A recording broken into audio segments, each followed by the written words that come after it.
Bonjour Internet, j'espère que tu vas bien. Aujourd'hui je te propose un petit récap de tout ce que j'ai lu au mois d'août qui ne concerne pas la rentrée littéraire puisque ça ce sera pour la prochaine vidéo.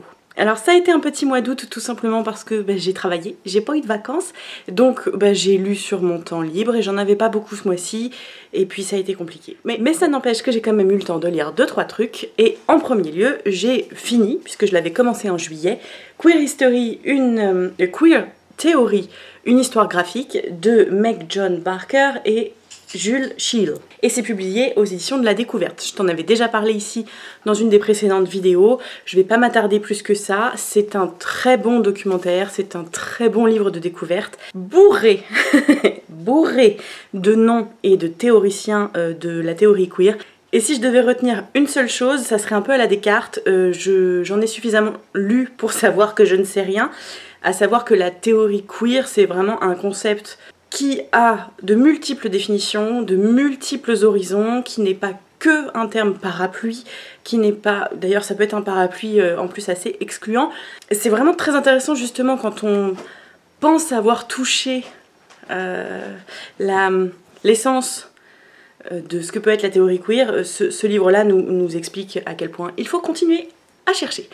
En termes d'apport du support BD, moi là-dessus j'avoue que je suis un peu chagrin sur le fait que l'aspect graphique ne m'a rien apporté dans mon apprentissage, que c'était même peut-être distrayant. Il y a 2 ou 3 schémas que j'ai beaucoup aimé, notamment celui-ci. Celui-ci, je vais te l'afficher juste là parce que vraiment celui-là pour moi résume pas mal les mouvements qui ont été faits par notre société, enfin dans l'absolu et dans l'idéal. Voilà, il y a des choses qui peuvent graphiquement être intéressantes parce que ce sont des choses résumées, mais ça n'empêche que les parties importantes étaient du texte et qu'elles avaient pas beaucoup de place pour évoluer. Du coup voilà, le support graphique c'était pas forcément l'intérêt principal du livre. En revanche, son exhaustivité, oui.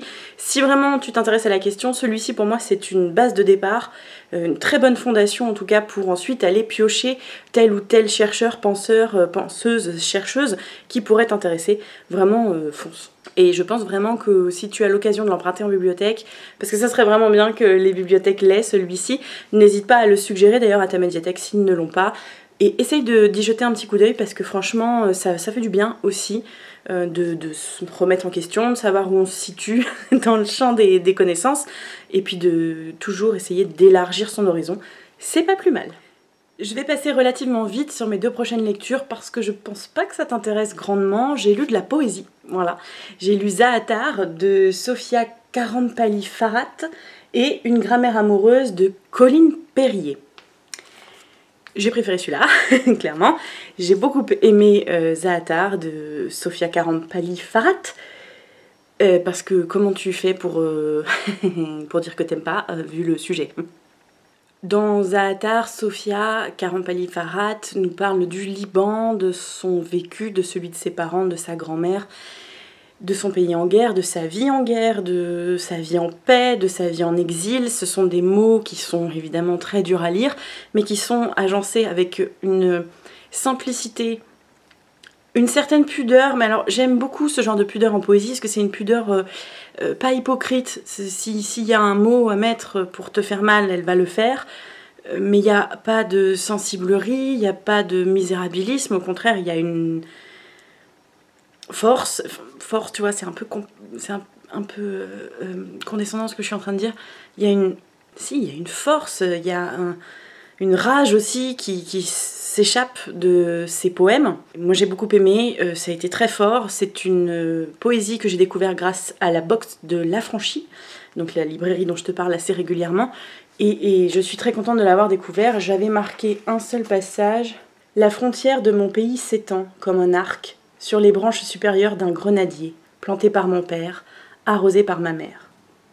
Un proverbe dit « Qui te présente une grenade épluchée t'aime d'un amour plus pur que le ruisseau. » Mon père ne m'a jamais dit « je t'aime », ses lèvres cousues par la guerre, il ne pouvait parler. Mais il m'épluchait des grenades. Une grenade par jour, en septembre, dans chacune des centaines de graines, des aubes nouvelles. Grenade, nom féminin, sens 1 botanique, fruit de couleur rouge issu du grenadier. Sens 2 militaire, petit objectile explosif lancé à la main. Sens 3 poésie, ville andalouse chantée par Lorca. Quelle ironie. Zaatar te laisse ta place de lectrice, tu peux vraiment t'y projeter, tu peux les lire vite comme tu peux les relire. C'est de la poésie qui coule, qui tâche, qui sent bon aussi quelquefois. C'est une poésie qui est à la fois nostalgique et qui essaye de porter vers l'avenir, mais c'est très dur avec un tel fardeau et une telle actualité. C'est une très très belle poésie et j'ai beaucoup aimé. En fait, ce que j'ai beaucoup aimé dans Zaatar, c'est qu'on retrouve l'esprit de la résistance, de la rébellion. Quelque part, Sophia, elle dit non, et elle le dit avec des mots qui sont splendides. Elle le dit sans haine, mais avec aplomb. Et dans sa poésie, il y a de l'amertume, il y a un peu d'espoir, mais il y a aussi beaucoup de volonté. Et ça, c'est vraiment quelque chose qu'on retrouve assez peu enfin, que moi, en tout cas, je vois assez peu dans ce genre de poésie. C'était très beau, c'était vraiment très beau, j'ai beaucoup aimé. Si tu peux t'y intéresser, je t'y encourage parce que vraiment ça change. C'est de la très très belle poésie et ça change de tous ces trucs un petit peu farfouillis autour de l'amour, et donc on va pouvoir parler de ça. Une grammaire amoureuse que j'ai détestée. Ça m'arrive très très très rarement avec de la poésie, mais alors celui-là, je l'ai pas aimé du tout. Donc je vais passer très très vite, mais Une grammaire amoureuse de Colline Perrier, c'est une poésie qui est très travaillée, qui est très réfléchie, qui est fleurie, qui est très intelligente, très intellectuelle, trop, beaucoup trop, qui tourne en boucle aussi. Et je n'y ai pas été sensible du tout, mais alors pas du tout, même j'ai été un peu ennuyée, un peu même saoulée par certains passages, parce que oui c'est bien, voilà, c'est bien, c'est intelligent, c'est vrai que c'est malin de l'écrire comme ça, mais... j'ai vraiment pas aimé. Et comme en plus, juste après, j'ai lu Les fleurs et son soleil de Rupicor, qui là pour le coup effectivement est en roue libre sur la même chose, parce que Les fleurs et son soleil, on est essentiellement sur une rupture amoureuse, sur une reconstruction, sur on se relève, bon. Ça se voit non plus que c'est pas mon préféré de Rupicor, j'ai bien plus apprécié Homebody que j'ai lu juste avant, et bien sûr La révélation avec Milk and Honey que j'ai lu il y a des années.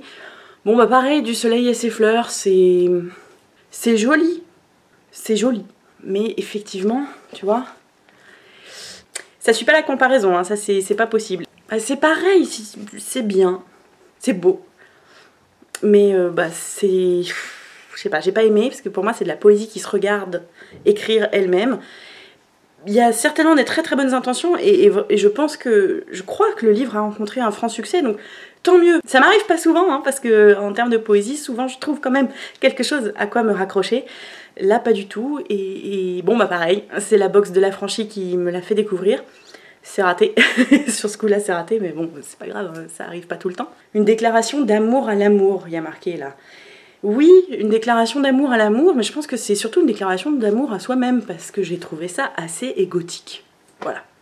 Bon, on a compris que c'est pas du tout ma came, ce genre de poésie. Donc si tu dois en retenir un sur les deux, tu retiens Zaatar, parce que vraiment ça c'était très très beau.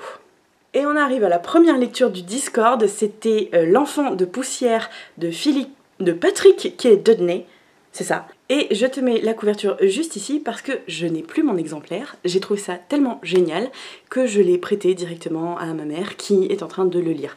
L'enfant de poussière, donc c'est le tome 1 du cycle de Sif. Waouh, c'est de la bonne fantaisie médiévale, c'est de la low fantasy comme on l'aime, c'est francophone, c'est parfait pour le Cocorico Challenge si tu veux te lancer. J'ai trouvé ça génial. C'était très enthousiasmant. J'ai adoré suivre les aventures du petit Sif, qui est donc un jeune homme, un jeune garçon, il a 8 ans quand le bouquin commence. Et il est pas si vieux que ça quand le bouquin finit, puisque le tome 1, il a dû prendre 1 ou 2 ans, pas plus. Mais alors, je m'attendais à être un peu ennuyée. Absolument pas, la construction de Patrick Dudney est parfaite. Ça s'enchaîne très bien, les chapitres se coordonnent les uns les autres d'une belle manière. L'univers est riche, les aventures sont folles.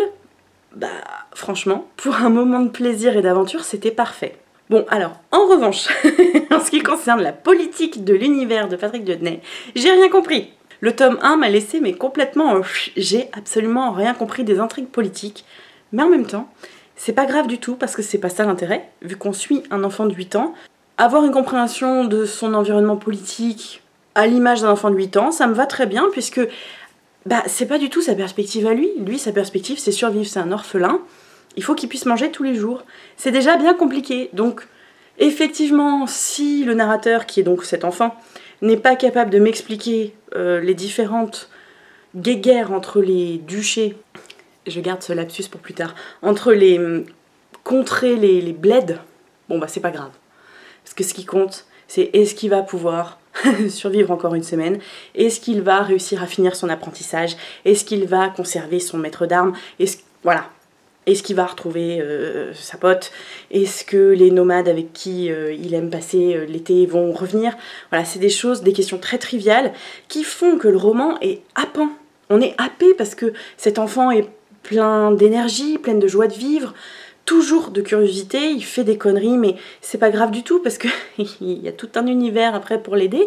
C'était très intéressant ce bouquin, bien construit, et je suis ravie que l'intégralité, quasi, je crois qu'on était une quinzaine, l'intégralité des lecteurs et des lectrices du Discord l'ont aimé, à tel point que la lecture commune de septembre, une des deux, c'est le tome 2. C'est La peste et la vigne. C'est le tome 1 d'une très longue saga, puisque l'auteur a annoncé qu'il voulait en faire 7 ou 8 tomes, 7 ou 8 tomes de 800 pages poche à raison de 1 tous les 2 ans. Pour l'instant, il n'y en a que 3 qui ont été publiés. Pourquoi pas? C'est une saga ambitieuse, mais honnêtement, elle est bien menée, elle est bien ficelée. Le seul défaut, il y a 2 défauts principaux. Et le premier, je dirais que c'est justement cette question du politique qu'on a du mal à comprendre, des noms qui sont lâchés comme ça au cours de narration, où vraiment on ne sait pas d'où ça sort, on les retiendra jamais si les personnages n'interagissent pas, donc c'est un peu maladroit, mais c'est un tome 1 d'une grande saga, donc c'est pas grave du tout. Toutes les autres qualités du roman, à savoir sa richesse, son intelligence, sa construction dynamique, ses personnages attachants et quasi incarnés, et je garde le quasi pour le deuxième défaut, font que c'est une excellente lecture. C'est vraiment de la fantaisie de haut niveau, une fantaisie francophone comme j'en avais pas lu beaucoup. Si je devais vraiment n'en souligner que 2 en fantaisie francophone, ce serait le cycle de Sif et la tour de garde. Voilà, je les mets au même niveau dans mon cœur, en tout cas dans mon expérience de lecture. C'est vraiment à ce stade-là que j'en suis. Mais, j'ai dit 2, je vais dire 3. Deuxième défaut, j'aimerais bien que les personnages féminins soient un petit peu plus développés. Alors certes, il y en a 2. Il y a Brindille et... Drish ? Je sais plus comment elle s'appelle. D'ailleurs, c'est la plus intéressante. Bon, il y en a 2. Mais on les voit pas. Elles sont quasiment jamais là dans l'intrigue. Donc c'est chouette qu'elles existent, c'est chouette qu'elles soient indépendantes, c'est chouette qu'elles aient du caractère, mais ça serait bien qu'elles aient du temps d'écran. Donc ça, j'attends la suite pour voir ce que ça donne. Donc ça, c'est vraiment dommage. Et en parlant de personnages... ils sont quasi incarnés. Et ils font penser à l'Assassin Royal. Voilà, c'est vrai, c'est un des points qui a été soulevé quand même le plus fréquemment sur le Discord. Le cycle de Sif, si t'as lu l'Assassin Royal, t'y penses. Même si ça n'a rien à voir, c'est pas le même univers, c'est pas la même façon d'écrire, c'est pas la même subtilité au niveau des rebondissements. Il n'empêche que c'est un jeune homme de 8 ans qui est recueilli par un soldat bourru qui va lui apprendre la vie et qui va vivre des aventures au travers des différents comtes et duchés. Bon, il lui manque juste un loup, quoi. Quand t'as lu l'Assassin Royal et que tu lis le cycle de Sif, tu te dis quand même ça me rappelle quelque chose, et il y a des sons qui commencent à résonner, à tel point que, comme j'ai voulu attendre mes copines du Discord, j'étais frustrée parce que vraiment j'y pensais tout le temps, et donc j'ai sorti ça de ma bibliothèque. J'ai fini par enfin lire le tome 12 et le tome 13 de la deuxième époque de l'Assassin Royal.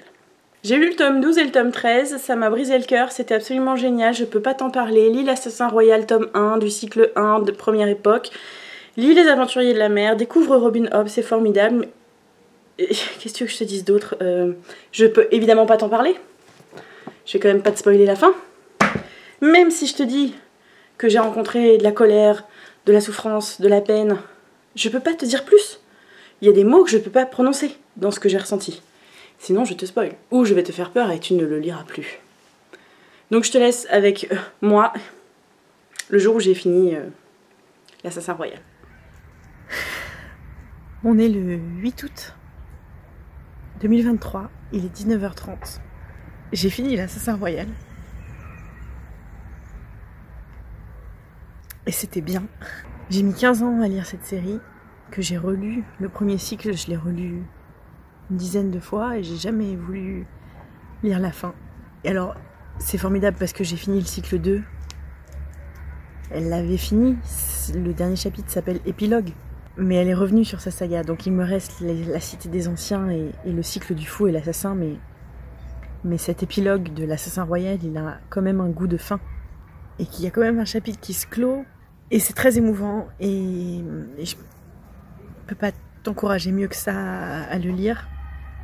Moi, c'est vraiment le livre de mon adolescence, de ma vie d'adulte. Et je suis pas certaine que je le relirai. Peut-être un jour.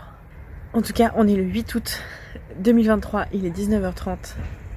Et j'ai fini l'Assassin Royal. Bon, en résumé, s'il y a quand même une lecture que tu dois retenir sur ce que je viens de te présenter, c'est le cycle de Sif. J'ai été un peu amère avec la comparaison avec l'Assassin Royal, mais c'est normal. L'Assassin Royal, c'est vraiment ma série préférée de tous les temps. J'ai un livre préféré, c'est Germinal. J'ai une saga préférée, c'est l'Assassin Royal. Personne n'arrivera à le détrôner. Personne ne pourra écrire et incarner des personnages mieux que Robin Hobb. Je suis marquée par l'Assassin Royal. C'est quelque chose que je traîne derrière moi depuis mes 15 ans. Mais je suis très enthousiaste d'avoir découvert le cycle de Sif, parce que la saga n'est pas finie. Ça veut dire que pendant des années encore, je vais pouvoir rêver, je vais pouvoir suivre ce petit Sif, ces personnages que j'apprécie beaucoup. Je suis tellement contente, parce que ça veut dire qu'il n'y a que 3 tomes publiés pour l'instant. Ça veut dire que j'en ai pour au moins jusqu'à 2035 ? C'est trop bien, sachant que c'est une saga de qualité et que je suis vraiment heureuse de pouvoir la suivre tome après tome et de pouvoir vivre cette exaltation de la parution, exactement comme on est tous en train d'attendre le tome 3 de Capitale du Nord, de la Tour de Garde. Il manquait un bout de phrase dans ce montage, donc je disais que je serais tout aussi enthousiaste d'attendre les prochaines parutions du cycle de Sif que je le suis, d'attendre le tome 3 de la Tour de Garde, le tome 6 de la Tour de Garde, et que vraiment il faut que tu retiennes que même si j'étais un petit peu difficile sur certains défauts de ce roman, il s'agissait d'une excellente lecture, tellement excellente d'ailleurs que on a voté et ça sera une des 2 lectures communes du mois de septembre sur le Discord. Je t'invite à nous rejoindre pour en apprendre davantage, mais en gros, on va lire le tome 2 du cycle de Sif, et je vous propose aussi, pour celles et ceux qui ne sont pas intéressés, de me rejoindre sur une lecture commune avec Quitter les monts d'automne de Émilie Kerbalek, une autrice francophone, donc parfait pour le Cocorico Challenge. Voilà, c'était tout ce que je voulais ajouter post-montage. Voilà, c'est tout pour cette vidéo, j'espère qu'elle t'aura plu. N'hésite pas à interagir avec moi en commentaire, c'est vraiment quelque chose qui me fait très plaisir. Même si c'est pas aujourd'hui, si c'est demain ou dans 3 semaines, c'est parfait. Et puis en attendant, je te laisse bouquiner et moi je retourne lire. Ciao!